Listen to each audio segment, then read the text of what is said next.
We're continuing to follow breaking news out of the Middle East, where the U.S. and Qatar say a ceasefire agreement has been reached to halt the more than year-long war between Israel and Hamas in Gaza. For the latest, let's bring in CP24's Lindsay Biscaya in the newsroom. Lindsay.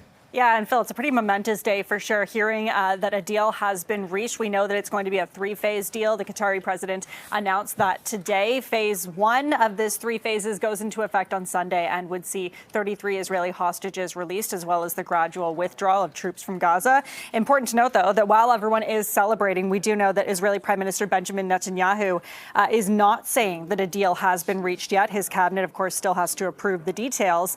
But we're still getting reaction to this as well. And for more, I want to bring in Avi Meyerstein, founder and president of Peace in the Middle East, for further kind of reaction to this, as well as diving into a bit of the details. Avi, good to have you. Thanks for taking the time. Thanks for having me. So what is your reaction to the news of this ceasefire, but also the deal being announced before the details have really been kind of ironed out yet?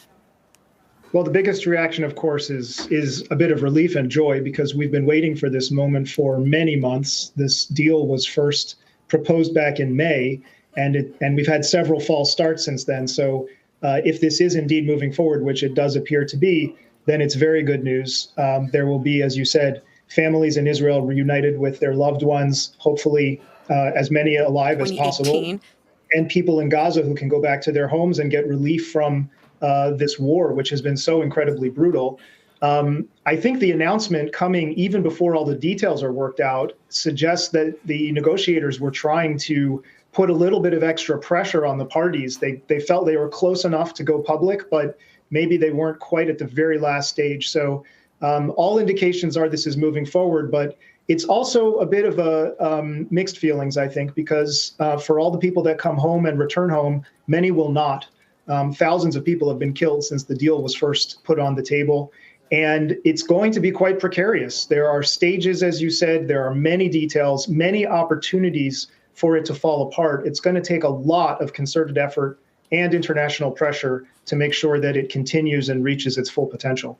And as you say, many opportunities for it to fall apart. Do you feel that a three-phase approach gives it more opportunities to fall apart, or do you think we need the three-phase approach for this to work out? I have to believe that this was the best that the negotiators felt they could extract. There was a 3-week all-encompassing deal that was floated around during these months. Clearly, that's not the direction this went. And we did have the hostage release, the significant one, and prisoner exchange that occurred back last November, which ultimately had opportunity to continue but fell apart. So the fact that it's phased does bring some risk. And of course, the other thing is that even as this deal hopefully proceeds and is implemented, we have to, as a world, immediately turn our attention to what comes next to make sure that we can cement this ceasefire and turn it into the kind of conflict resolution that will ensure this kind of thing doesn't happen again.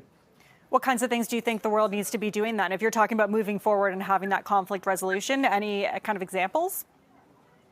Yeah, well, I would say that the reason or the way that we got here is largely because extremists took the reins of power and the international community sort of disengaged. A lot of the people I know who are Israeli and Palestinian peace builders working together on the ground to forge a different future were running around ringing the alarm bells to get people's attention before October 7th. So now that we have everyone's attention, we really need to make sure we don't lose it. And we need to do something we've never done before, which is a concerted, multilateral diplomatic process that doesn't just work from the top down, it also works from the bottom up. It's integrated with civil society.